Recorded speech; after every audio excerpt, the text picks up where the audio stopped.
Good afternoon, I'm Malcolm Jordan and this is your Midday News Fix for Tuesday, the 14th of April.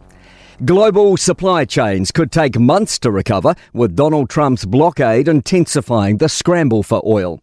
The US is blockading Iranian ports, aiming to cut off a source of finance for Tehran after failed peace talks over the weekend.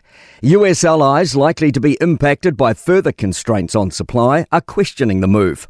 Vespucci Maritime head Lars Jensen says New Zealand's fuel largely comes from Asian refineries, which source oil from the Middle East. So if the strait opens tomorrow, it'll be a month before that crude oil reaches the refineries in Asia. It'll be another month before it reaches the petrol stations in New Zealand.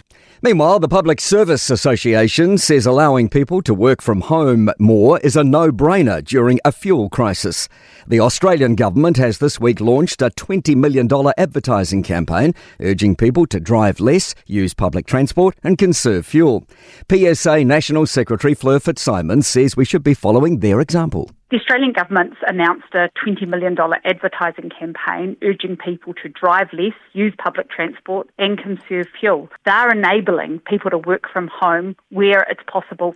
Wellington's mayor is unhappy that board members of the city's new water entity are set to be paid nearly double their Wellington Water predecessors. Currently, Wellington Water's chair is paid $60,000. At Te Aki Wai, that rises to $110,000. Andrew Little is disappointed. And they're a monopoly too. They're not competing with any other business. So there does have to be some recognition of all that. Decisions regarding the board and remuneration were made by an advisory oversight group composed of the region's councils and iwi.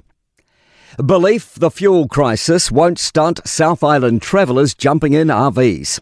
Christchurch Airport saw international visitor numbers climb 22% on last year, boosting the South Island economy by $861 million. Tourism Holdings Limited Chief Executive Grant Webster says there's been a motorhome boom in Christchurch. Fuel prices might change behaviour, but it doesn't stop people travelling outright. You travel a little bit shorter distance, stay in one place a little bit longer. It's about reducing stuff. First home buyers are dominating some markets more than others. Latest data from Cotality shows in the past 3 months, 27% of sales were first home buyers, above the long-term average of 22%. That includes 30% of Auckland sales, 33% in Hamilton and 37% in Wellington and Hutt Valley. The finishing touches are done on Nelson Hospital's $10.6 million ED project. It increases capacity to 29 spaces and modernises key areas. It's part of a wider redevelopment with a new 28-bed rapid-build inpatient ward underway. To sport.